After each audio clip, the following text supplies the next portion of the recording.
Hey, what's going on? Oh my gosh. What the, I told you I would. what the hell?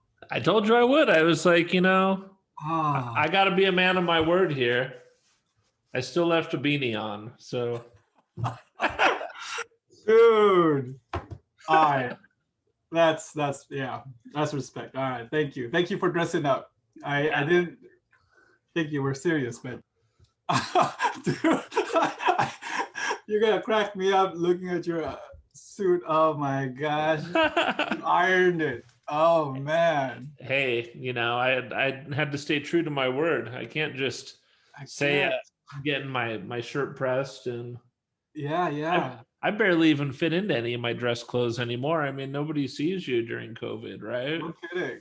You look good though, man. Thank you again for I feel so underdressed. What the hell, dude? No, no, that's about how I would dress. I usually do a hoodie instead of a crew neck, Yeah. but no, and you're basically like in my dream room right now. I'm an artist also, so Yeah. I'm not at your level, but I have tons of like Gundams around here and cars and like I don't know. What else do I have in here?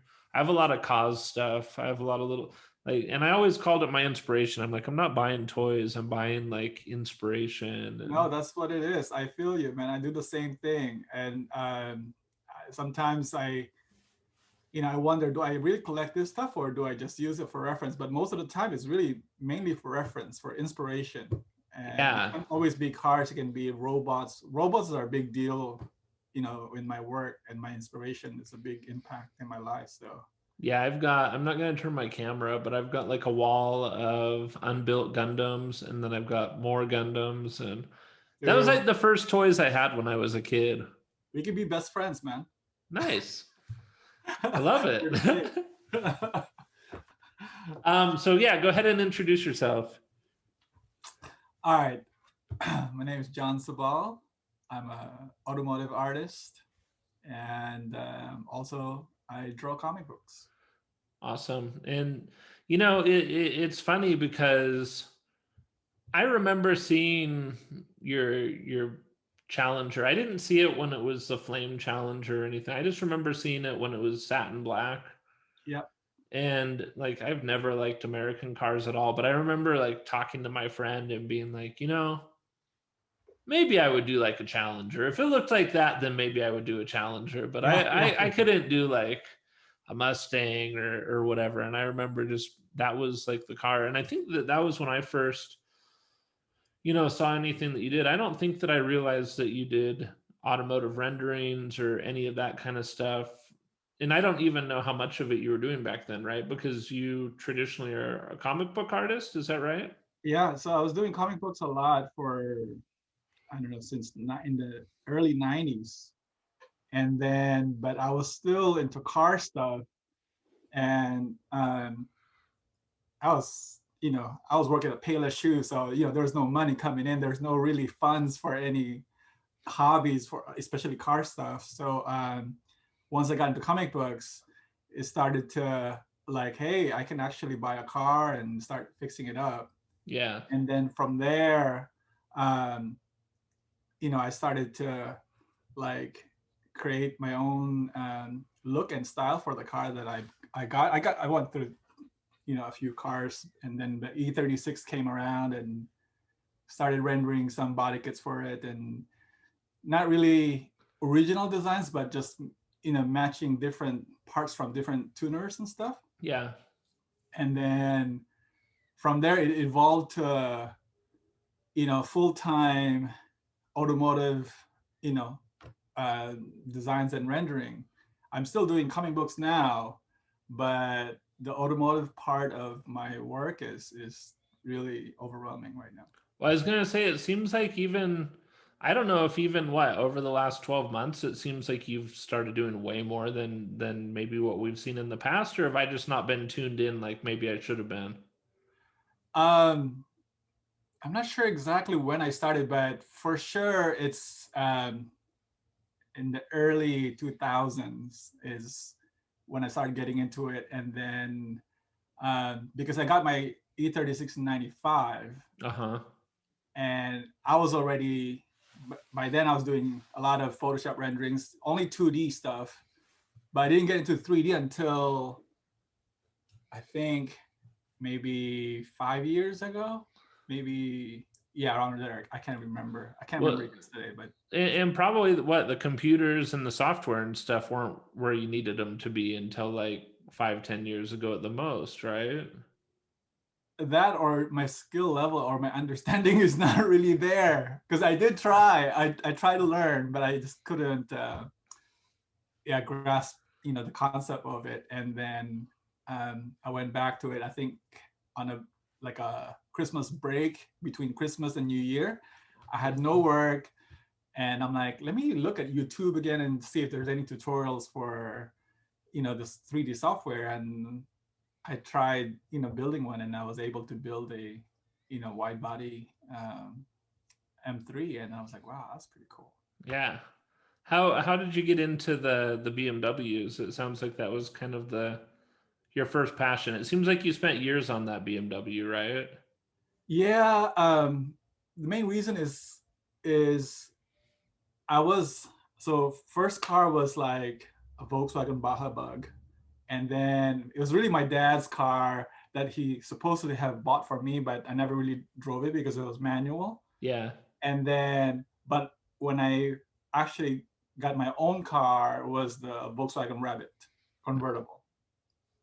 Drove that around, and then I got hired at Extreme Studios and Comic Books, and then I got a Honda Prelude. From the Honda Prelude, we started racing. That was during the era of Battle of the Imports in Palmdale here in SoCal, and um, the import scene was blowing up, the racing scene was blowing up, and I got into it too much to where I got kind of in trouble with a lot of tickets. Yeah. So I'm like, okay, I can't really continue doing this, and it's fun to drive, it's fun to have fun with cars, but I can't lose my license over this hobby. So I thought I'll get a nice car that I can kind of afford. And at the time, I looked around, and a 93 325 IS came up, used one. Um, it's a black one, and I'm like, okay, I'll get that one's nice. It's not, because back then, like, we were getting pulled over left and right just because you're driving Hondas, and it's Yeah. kind of loud and everything. So I thought driving a European car would kind of, you know, Ease that down a little bit. yeah, well, the cop won't like look at me or anything weird, but no, it was the opposite. They even looked at me even more weird because they thought, why is this guy driving this car? Anyways, so because I couldn't really keep it stock, so I kept on modifying it, and any money that I got from my work, I just dumped into it, I love it. and kept on evolving and changing everything. But yeah, Yeah, that's how I feel with my car right now is like even as a grown up, an adult, I'm still just like, yeah, how can I just be careless with my money and dump it into all the parts for this Porsche so that it's how I want it to be? nothing would make sense if you ever look back. It's always going to be why. There's always a better way to invest your money somewhere that you can actually. But car stuff is it's pretty bad. Yeah, no, I totally get it. And it's funny, I didn't own. I had a WRX, it was my friend's, but he would let me borrow it and stuff all the time. Right when they came out, I was still in high school, and it was like the first year of the Bug Eye. I was still in high school. He had bought this thing. He was like probably, I think Corey's like maybe 5 years older than me. So he was like early 20s, Mhm. and he had bought this car, and he'd let me take it to school. He'd let me like drive it all around, tell people it was my car and stuff. But I loved it because when those WRXs came out, like no one knew what they were. And I grew up in Portland. So in Portland, like the police didn't look at it the same. They're just like, oh, it's a Subaru. Cool. It's not fast. It's nothing. And this one was black. And and it was interesting, right? Like I know exactly what you're talking about with the BMW, but the BMW I think traditionally the Subaru should get pulled over. Like that's one now. Like if you're in them, then people they're watching for them. Yeah, yeah, yeah, for sure. But the WRX didn't have a big wing, right? They had the small wings, and there'd never been like the 2.5 RS was not a fast car stock, Mm. and so I don't think it was known. What At color least did you have? it was black. Oh, black too. It Okay, was that's fine.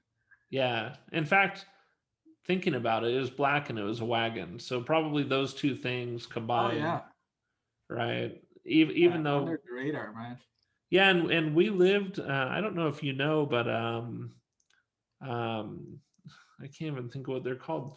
Two of the biggest brands. They used to be called Alta Performance. They were out of Portland, Mm. and so we could just go to their shop. They eventually became. I can't. This is why I should research before I talk to people. I can't remember. I always want to say they became Cobb, but I don't think they became Cobb. It's a company that specializes in Mini Coopers now, and then Perrin. Oh, okay. Yeah, so Wow. Perrin Performance used to be Alta like years ago, Yeah, yeah, yeah. and so they did a bunch of work on the car. It was a really fast car, and no, it was unassuming, right? Because it's a black Right. station wagon. Yeah, no, totally. Nobody But would ever suspect that. My buddy's all into wagons too. I think yeah, he had a wagon also too, a white one, but yeah. is that a Very, thing? very I cool. mean, you probably understand car style better than I do.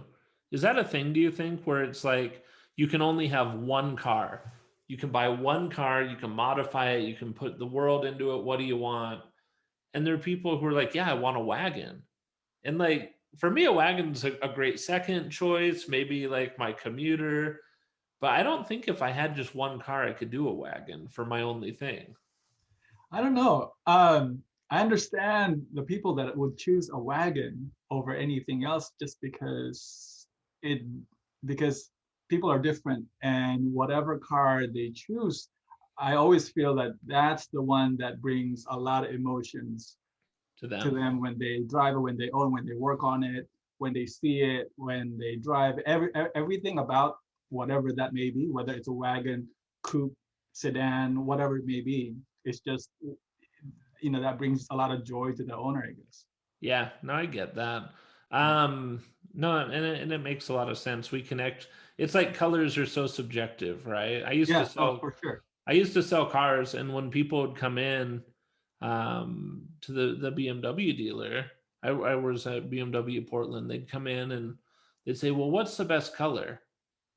I'd say maybe we should just go drive some cars first, and then we'll see what you like. Yeah. Because Yeah. like I had a mint green E92, like That's I cool. Oh man. yeah, and like I thought it was awesome. But when Yeah. people saw it, I bought it from the dealership while I worked there. And when Cool. people saw it, they're like, "Ew, what kind of ugly car is that?" And I'm like, "Yeah, let's keep walking, huh?" No, seriously, whose car is that? And you'd have to tell them, like, "Well, it's mine." You I, know, I respect guys like you who's very brave and bold to, drive like bright colors like that. Part of me, I wish I was like that. I'm more so chicken and I'm not really so, you know, um, that bold to drive like brighter cars. Like all my cars have been white and black. And then with my yeah. RW, I was like, let's change it up. Let's go with gray. Is it Nardo or what is it? Yeah, yeah, Nardo gray. Yeah. But even then, that's as far as I'd go. My E36 when I repainted it, I went from black to carbon black. Hmm. I don't Carbon really black's go a too cool far out of color. my range. I don't know. Carbon black's a really cool color. If people don't know what that looks like, it's essentially Superman's hair, right? If I'm going to give you a, Yeah, if I, yeah, yeah. right? Yeah, nobody had described that to me. You're the first guy who said that. Yeah, that's actually it's true. I'm just looking at Superman back there behind you. So, it really is though, right? Yeah, In some light it's black, in some light it's blue, and when the when you light get just hits it, it direct, becomes blue. Yeah, it's it's just metallic. blue. Yeah, yeah. So I think that that's what I'm just going to call that color from now on. It's Superman Superman's black. hair. Superman's hair. Funny, dude. Yeah, and I never really realized that was what that color was until like the E46s had it. Yeah, yeah. You know, Yeah. and even then it was such a rare color. And if you got it Right. scratched or something, good luck getting it fixed. Like Yeah. Yeah. they No. have to repaint your whole car to match it. Yeah. No, it's tough. So, and it's still that color now? Yep. Yep. Yep. Nice. Yeah. That's a car I definitely when I come down to SoCal, I want to see that car in person. I bet that car is just. Plus, you've had it for how long now? Forever, dude. That's like the one that drained me. So it's, yeah, I've had it since 95, like I said, and ever since, Yeah, it was out of commission for a while and we just got it back and running again. And I just need to get it registered and back on the road. But right now that's not really a priority because of everything that's going on around us. that's crazy. So you had that. You're building that. Is that kind of what transitioned you into like the Porsche world, or what was that path like? So after you built the BMW, you drove that. You had it. Eventually, you got like a normal daily driver, probably, and kept the BMW on the side, Yeah, yeah, that's pretty much it because the E36 was my daily for the longest time.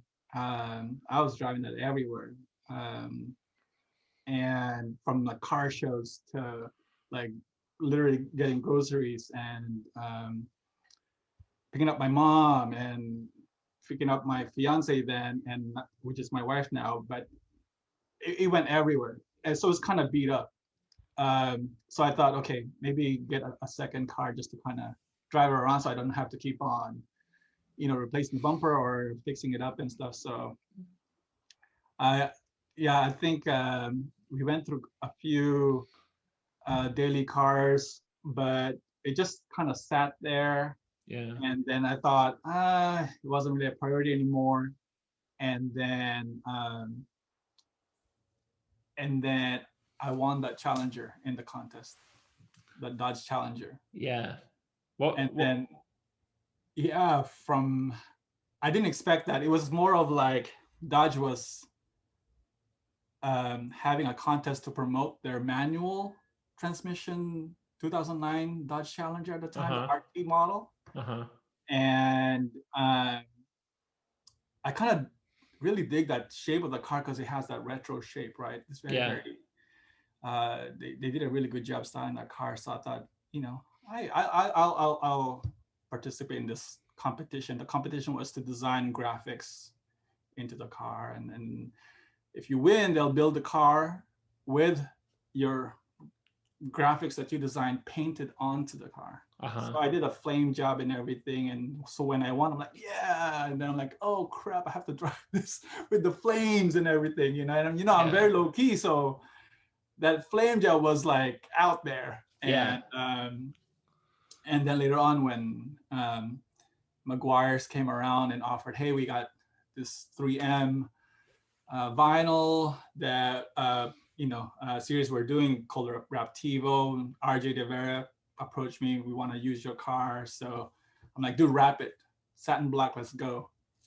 And then hooked up with SSR wheels, and we did the whole black and gold theme. Then I've got to admit though, like it's funny because you're like, yeah, I'm subtle, but your art and your renders, anything from like the comic books to the renders on the cars, like you definitely have a style, right? And I think that's what artists you don't realize. Like I feel like, and you can correct me if however you feel on this, but for me, as an artist, I didn't feel happy with my art until I felt like I developed my style, right? Like it wasn't like, am I a good artist or not?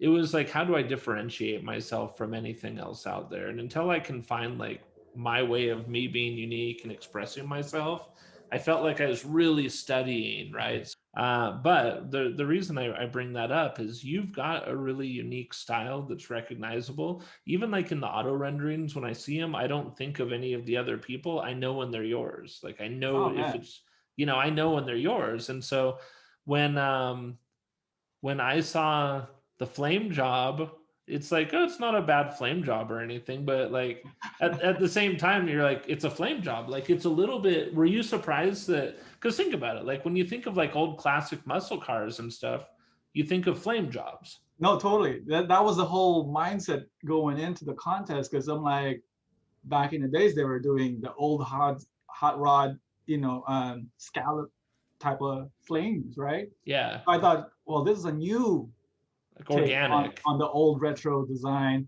Let's do the same thing with the flames. So instead of doing the scallop flames, let's do a realistic flames, Yeah. and obviously that's not my personal style, but what I was thinking is like, what would win the Yeah, contest? you were playing the game. Exactly, Yeah. exactly. Yeah. Of course, I didn't, expect to win. I just wanted to kind of challenge myself, and that's how I really learned a lot of stuff. Is like Photoshop. I had to, join a lot of contests and stuff, and 3D. I just watch a lot of tutorials and stuff. But that's any time that I go through, situations like that where I had to challenge myself, I feel like I learned so much, So um, yeah, that whole challenger thing was super surprising, and it kind of worked because I'm like thinking maybe this is what you know would appeal to a lot of the the judges or whoever's looking over the No, yeah, it did work, right? It didn't kind of yeah work. Like you got the car. yeah. Yeah. And but it looked really good and it was balanced. Like I wouldn't want flames on any of my cars either. I'm like right there with you. But if you're gonna have flames, at least they looked cool, right? They were the Yeah, right yeah, yeah, flames. yeah.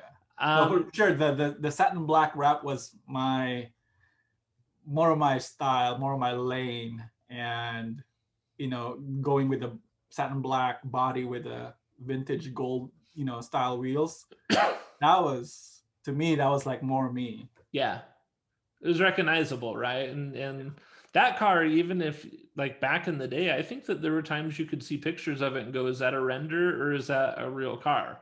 Because Yeah, I nobody remember when we first dropped some pictures and people thought it was Photoshop because nobody nobody did that um, with challengers. that kind of style, and people were putting airbags on cars and stuff on Challenger stuff, but on a setup that we had with super deep non-wide body Yeah. Challengers, I spent so much time trying to figure out the offset for those wheels, and then going through swatches and swatches of different vintage gold powder coat colors, and we finally got it right, and it was Yeah. perfect, and I was so happy with that. Um, well, yeah, I think it turned out really great. And I've been is back in the days, I used to have a blog, and in my blog, I would grab the most rare photos I can find and builds from Japan. I found this website called Minkara back in the days. uh-huh. Now they're called CarView, I think. But back in the days, Minkara was the stuff. I would like mine the heck out of that website and looking for everything JDM, everything that is not just readily available from typical, large US websites. That would be the site to go to. And then and that's how I found a bunch of RWBs, which is also the reason why I got into RWB so much, is because the moment I started obsessing over RWBs was I was finding a whole bunch of pictures from Minkara's website, Hmm. and that just kept on feeding. How long ago did you start to find the RWB? This was, I would say, late 2000s, so middle to late 2000s. So about when they were starting to come here. Yeah. And it was crazy because at that time I didn't really know anything about it. And my buddy Jay Jensen Bryan, who was running JDM Ego back then, he started posting all this like wide body Porsches from Japan. I'm like, what is this? And then I started like, doing my own research, and I came across photos from Japan, but they're like tiny, it's like super tiny pictures. Yeah. And then I came across Mike Garrett, who's this photographer from Speed Hunters back in the days, and he runs this website called Auto Otaku. Hmm. And Auto Otaku had large format photos from scuba, from all the idlers race, right? and he would have like really clean shots of RWB. This was before anybody had any really good shots. So he was one of the first ones that shot him. And then I'm like, oh crap. And then all the magazines started like publishing. 0 to 60 came around, and then Eurotuner came around, and now, they're everywhere. But back in the days, it was so hard to find photos, but Minkara had all the goods. And then there was this one website called, or a group called Team 930 in Japan, that had all of the good ones too, like the name of the owners, the different RWB cars. They even had the 962 CR that had an RWB sticker on the side. It was super rare, but I think Nakai just like painted it black or matte black or something black, and they put like a orange or red sticker on the side. This is RWB. It's like the craziest. But anyways, so I couldn't get enough of it, and then I finally reached out. And this one I had to be honest and say I actually went back to my emails because I couldn't remember all these things accurately. So I had to go back to my emails, and I found an email from Toshi going back in early 2011 in February. And this was our first conversation, which was about, he was interested in selling my work in Japan. Oh. And I was just interested in RWB, and he ran the RWB website then. And then, so he was like, hey, John, why don't you try out doing a rendering of a matte black 930 and also a green one, 964. He owned a 964 back then too. Yeah, the white one, right? No, he had a green one. Oh, the green. Yeah. And then and then throughout our conversation, Toshi said, hey, John, I showed your art to Nakai. Nakai really likes your work. He likes your website. He's curious how you would imagine future RWB cars. So I was like, oh, okay. So of course I started thinking, what's after 993, which is 996. Yeah. And then 997. So I'm like, I can do a 996 RWB style, we can do limited prints or whatever. Yeah. And then after a couple more conversations and stuff, that's when the big earthquake happened.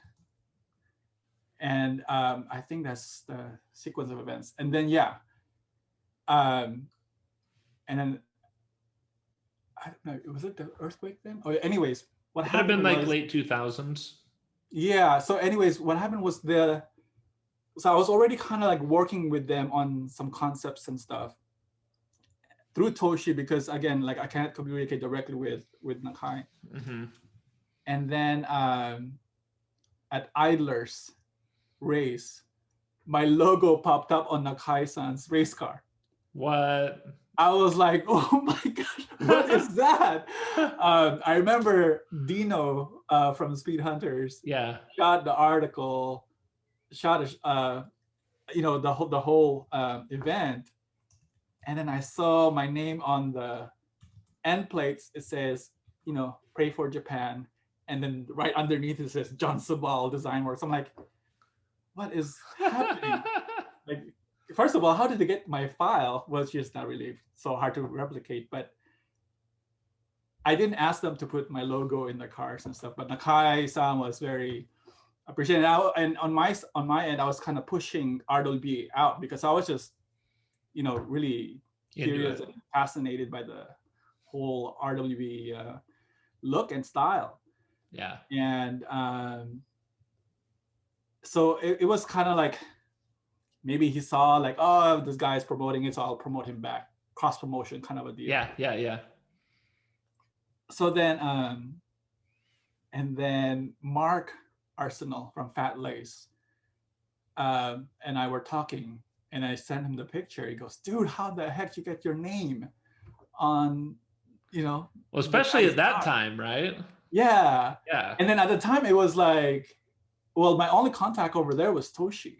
And I know he was running my website. And in the old website, they even have a list of friends in their in the RW website, my name is in there. Like my whole website was in there. I was like, oh my gosh, this is crazy. And then so I gave Mark the Toshi's email. Oh, and then before that, by the way, Toshi comes to the States every like around March. And then and that's when I actually emailed him because of the earthquake. And I said, hey Toshi, just want to check up on you, make sure you guys are okay. And they said, yeah, no, I'm actually here in San Francisco. I'm going to Anaheim tomorrow. I'm like, oh, well, we have Cars and Coffee here. You want to meet up? So he said, yeah. So I told him the address and everything. We met up. First time I've ever met Toshi, and it was really cool. It speak pretty good English. Yeah. And then he's always pushing, John, we want to bring RWB here in the US. Can you help? And I'm just like, yeah, I mean, love to help however I can. In my mind, I'm like, I don't know how, I don't know. I don't own any shops. I don't know. I mean, I know shops, but I was super BMW guy back then. So it wasn't, I don't know anything about the Porsche community. And then Mark came along later on. He said, John, I really want to build an RWB. Can you link me up with? So you were who connected Mark then? Yeah, and I remember watching Aaron's video, I think on your channel, saying the same thing, where Mark hit him up for. I think Mark was hitting up everybody. Yeah, at that time, right? That's what Mark said in my interview when I did Mark. Yeah. So I gave him, Toshi's email, direct email, and from then on, they set up a meeting, and and that was 2011, like mid 2011, like summer. So by SEMA time around November, that's when they debuted the build. That was just. Well, it's cool because you were playing a part of it. I never knew that you were a part of that. And now that I know, like, I'm sure that was like a dream come true for you. Oh yeah, no, to me that was enough. It didn't, like, owning an RW wasn't really part of my dream because I didn't think that was gonna happen. It was too far-fetched. I was more of like, it was just cool to be part of this, early stage of RWB going international, because even then, RWB Thailand was the one that started building cars outside of Japan under the RW brand, right? So they built the first two, a white 993 and a smooth Fender 964. When did you realize that you were going to do one? Like, was there a day where you're like, yeah, I think I can make this happen? Like, you started looking for cars. What did that look like? Because I never thought that it's something that I could actually do. I never paid attention to actually buying one, but I did a lot of, like, one of those, oh, you see some cool build, it was like, and then you go to Craigslist or you go to Auto Trader and start looking for cars around your area. And some of the cars were cheap back then. Like, when I started looking, the 964s were in the $10,000 to $15,000 range. Wow. 15 was the higher end. You can get one for less, right? Yeah. And that's for a manual coupe C2, right? Yeah. And then, but by the time that I really got serious in wanting one, they started creeping up. They're in like the 20s, 25s, and $30,000 964s. But then I came across, I was at SEMA, I forgot what year, and I saw a matte black 964 that was wide body. It was owned by Bisimoto. Now, they did a wide body on the 964, but I'm pretty sure they rushed, because of the deadlines or whatever. Get it done for SEMA, yeah. It was, exactly. And they ran out of time or whatever it may be. It just looked pretty busted. It didn't look right. And I thought the whole entire time I was staring at the car, I'm like, this could be a really good candidate for an RWB. Yeah. And then the following year, we met, and I was walking with RJ and walking around, and we bumped into him. He goes, I go, hey, BC, do you still have that matte black 964? He goes, oh yeah, we actually we went from SEMA back to the shop because we removed the wide body fenders, and we're gonna redo it Mm. properly. I'm like, oh, okay. I go, would you be willing to sell it as is? Just to throw it Yeah. around, whatever. Yeah. I didn't think he would actually say Why yes. not ask, right? Yeah, just Yeah. ask. And he said, yeah. Hmm. I'm like, holy cow. Okay. Nice. So made an offer. I sight unseen, he sent me a couple of pictures, but I never got to see the car in person. But just was like, Hmm. okay, the car looked pretty bad when we got it because it was in the middle of, you Tear know, down and stuff. yeah, and Yeah. also at the same time, the shop that they brought it to, they were doing a wide body fender, but they were using like massive chunks of Bondo. Mm. It was, dude, it was iceberg on Just the fenders. body It filler, was huh? it was so bad. It was so bad. Um, so then that's why when you see pictures of my when we first picked it up, you'll see like the front fenders are all wide body. The rear, uh, I think passenger side is partially wide body, and the driver's side is not. It's a big mess.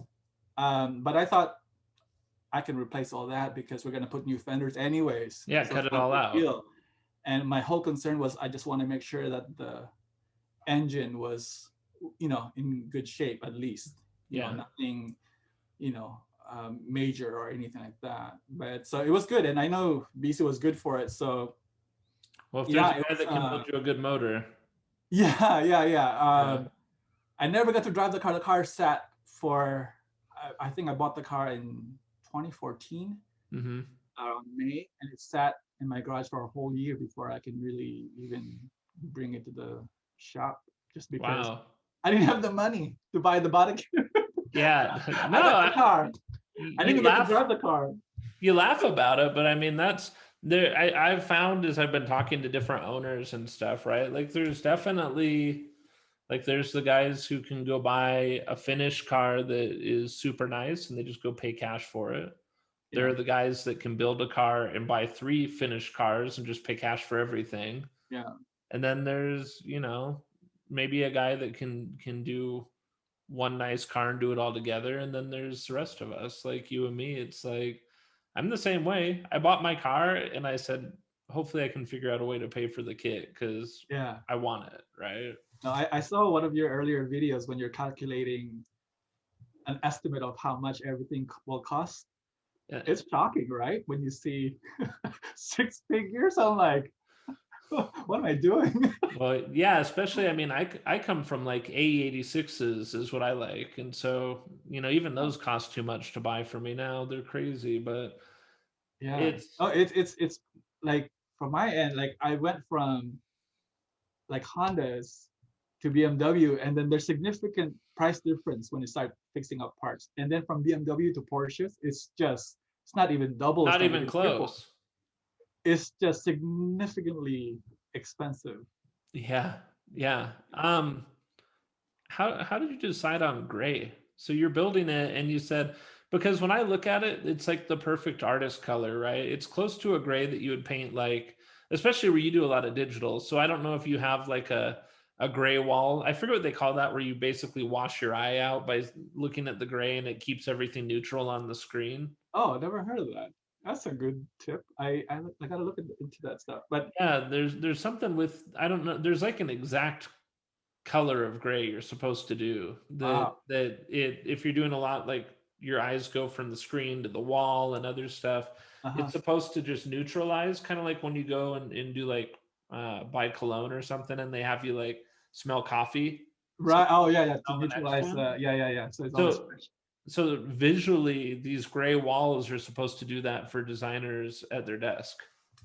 Man, I wish that would be my background story. No, my the way I came about in with the gray is I initially thought, like I said, I want all my cars have been white and black, and I Yeah, wanted to try a different color. And then so gray was the extent of the color, which is not really that much of a departure from black and gray. You mix both, you get gray. And then right. I thought, okay, let's focus on gray and see which colors might be a good candidate. So I Hmm. looked at stone gray at first. Stone gray was an old classic Porsche color. the old like 356 had them, and it was kind of nice, different. And then I looked at a light blue, Meissen blue, which was Mhm. kind of nice too. It had a slight um, paler uh, color compared to a Gulf blue, and but then I came across Sport Classic Gray, which Porsche did that on their 997 Sport Classic, Mhm. and I'm like, this is it. This is the color. And then I realized, wait a minute, I think RWB Thailand used the same color on their 964 or 964 too. Same body. I wouldn't mind if they did it on their 993, but they Yeah. did it on 964. I'm like, as You artists, want it to be you different. understand. We can't just follow somebody else's. If somebody Yeah. already did it, we got to be different, right? Yeah. So I thought, crap, I can't do. I was so sold on that color, and then um, I came across Nardo Gray, like an Audi color. I saw a bunch of them at SEMA. At Mhm. first, I was kind of turned off because crap, there's so many grays Yeah. at SEMA. It seems like everybody just wants this color. So I started looking for other colors, continued my search, but I always end up going back to Nardo because I thought it's such a good balance of blues and grays, Mhm. and so we did a couple of testing on the body panels and stuff, and it kind of worked out. I'm kind of glad. So, It's true. and then I was gonna say, I actually didn't know that you had one of these cars until I was looking for a wing, and I found your wing. And then I don't know if you remember, that's actually how I originally reached out to you. Was I couldn't figure out where that wing came from because The- it looks like an RS America wing, yeah. but it's and I was trying to find like because it's a Targa and you only can do certain wings or it's going to look weird. You can't do like Sure. a champion wing or something like that on my car. It looked weird. And so everybody does the ducktails on Targas. So I wanted to either do an original whale tail, the big 80s one, Hmm. or something similar but not bigger than that. So it looked like, because they made, you could get a 930 turbo Targa. That was a Right. car you could buy. And so I was looking around and I found yours, and it blew my mind because it was like a one piece RS America wing and I'd never seen that. Part And of the like trunk. Yeah, yeah, yeah. and I couldn't like find anybody that made it. And I didn't and even like the RWB websites don't have the options listed very well. Right, So you right. don't even know that that's there. Yeah, yeah, yeah. And so that's So the why. way I learned about that was because again, during my early obsessions with RWB, I would like research and find all these different configurations of 964s. I was leaning to a 993, Yeah. but then because when I was talking to Toshi, I'm like, man, I really like a 993 RWB because it was like the latest and greatest model from Nakai-san back then, Yeah. and just the width and the presence of it, you can't beat it. Yeah. But then I always end up going back to 964 because I really like the silhouette Yeah. of the 964, right? Same with your Targa. It retains that, the front end and just everything about it looks perfect. And then so I started looking, what wing should I use? And it came down to either the ducktail or the Carrera wing. I didn't ever wanted to run the big wing because again, I'm very low. I didn't want to. Yeah. The car on its own was already kind of Crazy. crazy, so I didn't Yeah. want to, add on to it. So I thought, okay, ducktail or Carrera was my options. Yeah. And then again, I remember RB Thailand would ran the ducktail, and I'm like, okay, maybe I'll run Carrera wing Well, see, again, just to be different. yeah, and I don't think any other Targa runs that wing. I Not think many mine. on any 964s. There's only a handful of uh, 964s I remember that actually had Carrera wing, Yeah, and so very subdued. mine will be the only one, and then obviously I think with that paint livery and that wing and everything, I think it'll look really cool. I'm just trying to picture it still in my head. I'm doing black headlights. Yeah. I did the 911 headlights, which uh, I guess I can even. He said I can take those headlights apart, so I might paint the rings to match the livery, like the headlight rings. Oh, I don't know. I've got to look at it when it comes. They just come gold, I think, is what I ordered. the inside of the rings, right? Yeah, you know the ring that's like right on Yeah, that, yeah, yeah, yeah, yeah. like the Those are bezel. It's easy. like a bezel. Yeah, yeah, yeah. Um, Now those are you can have tons of fun with Photoshop changing different color configurations on those. yeah, yeah. So anyway, so yeah, you were very inspiring, and it's funny too because like we're looking at those same wings. You think a lot like how I do as I'm like talking to you. That's why it's so interesting to me. Maybe it's the artist side of you. I don't know. It's gotta Um, be. it's funny. Well, I just ordered my license plate for my car last week. Yeah. I know this isn't that original, but I wasn't even going to bring this up. But I was looking through some of the videos online today and pictures and stuff. We have the same license plate. I didn't know that that's what you did. What, you actually got rough? Yeah, No way. yeah. How cool. Because my car, I did it as a antique vehicle, so I don't have to do all the same registration. My registration's like $8 a year here, Oh, nice. and then I don't have to do emissions. I don't have to pass anything. And Wow. so with that, you only can do 5 digits. Mm, And so I was like, what's the best thing I can do with 5 digits? You know? I'm surprised it was available. To me, it was a shock when I got it because even like all my friends like, how the heck did you get that? I'm like, it Yeah. was pure luck. Like I just typed it in, and it was available. I took it. Well, especially in California, right? Exactly, Yeah. exactly. Here is crazy. Car culture here is nuts. I had a cool one before. I had a company that we did race cars and stuff. It was called Turtle Factory. Mm. And so my license plate at that time, and I was surprised I was able to get this. I was 7 digits, but it was Turtle Power was my license plate. Oh wow, that's cool. That's so, cool. On so, my E36, I was able to get wide BMW. oh yeah, I saw that. Yeah, That's I was like, sweet. "What? This is available?" I Yeah, was so stoked, and yeah, I couldn't believe it. the ones I always wanted were the ones. Do you remember there was a couple of cars? It was, I don't know, maybe it was a thing for like around 2010. Do you remember it was a thing where people would just get all one number? It'd Oh be yeah, like 7 1s or seven yeah, yeah, zeros yeah. or whatever. No, what I remember, or some people, what they'll do is they'll combine B and 8 in different sequence. Yeah, because they thought they'd never get pulled over. Or somebody calls it in, like you can never repeat that, the license plate because you can't really tell between B and A. Yeah, can you imagine it? Because they have you tell them like, "Why do you want this license plate?" And you're like, "I just love B's and eights so much. It's like it's just my favorite." Yeah, yeah, yeah. Well, I know I've got you a little over time. I'll ask you like a couple other questions, and I'll let you go because I know that you're probably itching to get back to work. Um, yeah. So maybe just tell me roughly what it was like doing the actual build. Can you talk about that? Like, where did you do it? What was like the timeline? How long? Like, were you blown away? Maybe just like what it was like, and then your reaction to what that build was like as you were like experiencing it. Yeah. No, to me, finally, confirming what color to go with, and then I was just itching to have the fenders like be on the car. Like I couldn't wait for that moment because I looked at the car for the longest time in my driveway with the most like ugly panels, and we replaced the whole front fender and rear quarter. We pieced it together, and my buddies from R Strada was able to was so kind to offer us a spot in his shop, and the shop was so nice and so clean. So we had the car put together over there, and Albert Pat is another RV owner. He's the owner of Blackout, the Black 993. Mm-hmm.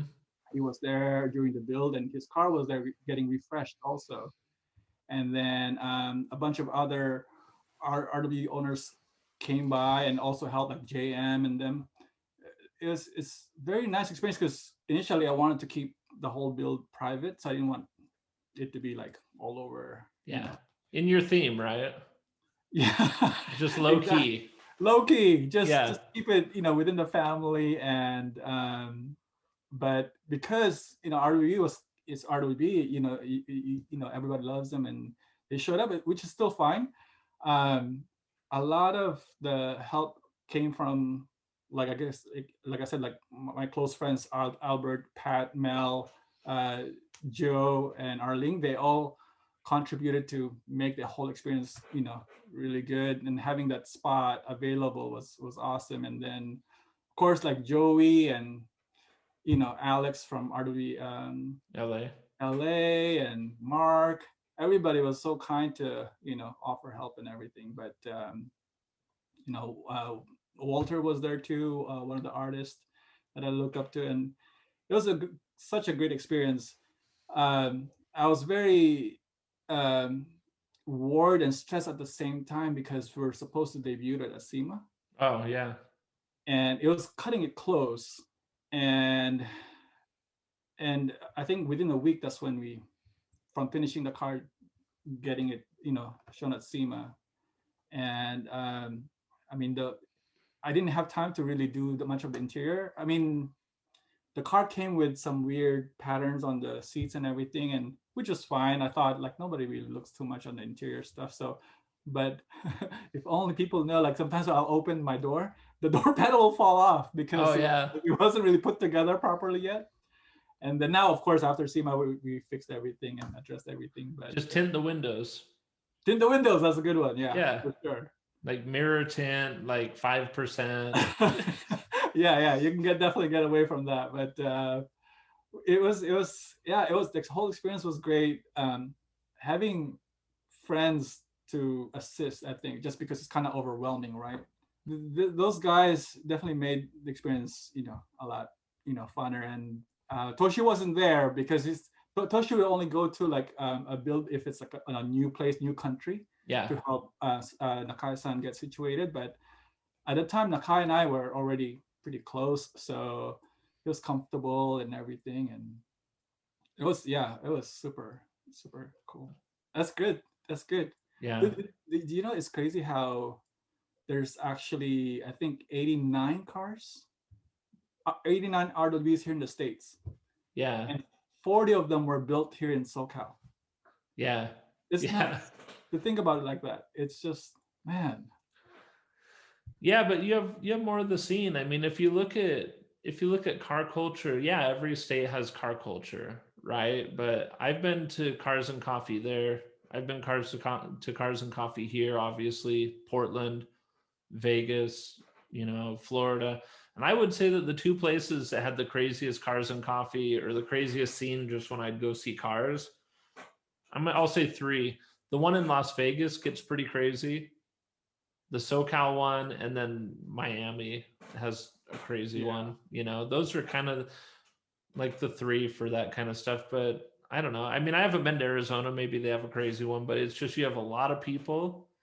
You have a lot of sunny, beautiful days, and Sure. like That that helps. culture. But I think also just that culture is bred in Southern California, like from back in the 40s and 50s, like Exactly. hot rod culture, right? Yeah. Yeah. So I think it's really special. It's really cool that you get to be in that because I think it's like in the air. It's different there. Things are so different there, and even now that I've announced the first one here, like in the last 6-8 months, all of a sudden, we've got two cars here now Oh, that people bought. They didn't build them here, but we have two that are here, and then I know of potentially three more coming. dang. And they've had zero here, not owners, nothing. And all of a Yeah, yeah, sudden, yeah. I announced that we're doing this one, and Dude, there's that'd like, be so cool though. Link up with those guys because to me, even back when I was obsessing with the RWB brand in the beginning, what really caught my eye was seeing multiple RWBs together, like yeah, group shot of them, like one after another. It's one thing to where you see one car, but if you see a bunch together, it's just nothing beats that. yeah. To No, I me, totally that's agree. the best um, just visuals to see so many crazy guys building wide body RWs in this, and they're all in one shot, and it's just Um, what do you think? And this will be the last question. I'll let you go. What do you think is for you? And maybe you just answered it. Maybe you can add on to it. What's the best part? Now you've realized that it was a dream at one point. Like, what's your favorite part of being part of this kind of movement, this group? having the car? Like, is there one, whether it's little kids at gas stations telling you how cool it is, or like the family, the, RWB family and Yeah, support and stuff, like what is it that you like the most about it now that you are here? sure. To me, it's never the car on its own. Whether you're into Mini Coopers, your BMWs, Subarus, and now Porsches, and it's always been the people. Yeah. It's always the owners that can make or break the experience, right? So depending on who you linked up with and what type of group that is, if you actually gel with them, it Yeah. could be the best experience. Now, if they're not really, you know, the right of type of people that you like hanging out with, then it could be a pretty disappointing. But with RWB, for sure, the members, the families, um, all the guys from Japan flying over here, during SEMA, getting together during the RWB dinner Hmm. at Cosmopolitan. Um, that that's always fun because you get to meet and you get to, you know, like you see them, you follow them on Instagram, and you see their cars on social media stuff, and seeing them in front is like, oh, you're the guy who owns this car. It's kind of cool. Yeah, Yeah, that's that's always the cool. best. Yeah, and, so it's and like, and like John coming up to Utah for my build so that he can have his car in the photo shoot sounds good. Well, I really appreciate you jumping on here with me. It's thank you like for having been it's kind of like meeting one of your heroes, except for they laugh at you because you wore a suit. I just wanted to look like Superman. me. Better than Superman. You just need the glasses so you'd be like full Clark Kent vibe right now. Yeah, I know, man. Oh, and you've got some pretty cool glasses too. So, that's the I new need Clark them Kent. because I'm blind without them Oh, yeah. It's because you look at all these screens all the time. all the time, man. You got to get the gray wall. Yeah, no, for sure. Then you'll have eyes I again. They'll hear just grow back. you. Well, anyway, I really appreciate you doing this. And, maybe one of my goals is when my car is done, we do want to go down and like drive to like the Fast House and like check out some of the stuff around town. So maybe you can join us for one of the days of driving or something when we get down there. That would be fun, man. Yeah, That it'd would be fun. And yeah, I actually really want to see your car in person. It's one of my favorite ones. So it's pretty awesome. So We got a bunch here, so whenever you're in town, let us know. yeah, at least 40, right? Well, 40 was good here. They're all like sold everywhere now. I don't know where some of them went, but at least we have access to a few, at least 10. Is there anything you want to plug on here? Like, do you want people to go to your website or anything that you want people to know about? Because this video will probably get maybe like 100 views, so at least 100 people know where to go. Nothing to plug. I just want to say thanks again for having me on, and I really appreciate contributing to your channel. And I've watched every episode that you have interviewing Sid all the way, Mark and Toshi and everybody, after, and it was so fun. I was like, oh, that would be kind of cool. I really appreciate you doing it. It's like super low quality. Maybe season 2, I'm post Corona, I want to go out and like meet the people, see their cars. Maybe that's what we'll do is when I come do that drive day, we'll come check out your car, film a little bit, talk to you, like you can show us the car. That'll be next time, and it'll be high production. Right now it's just like webcams and people in their basements. So But those are the best times, though. This is the best moments. The I love early it. stages. No, I love it. And I've got the excuse, right? They're like, hey, why don't you have very good production quality? I'm like, well, it's COVID. Like, well, it can't be good. Yeah. I don't No, wanna- I've seen the progression, even though you think this is still pretty low. Before, you never even had like photos popping up on the screen as the guys were talking about their experiences, and now you've actually done that. So Oh, see. So yeah, well, I appreciate it. Well, so thank you so much for jumping on. And we'll talk soon. cool. All right, Thanks, bro. cool. Thank you.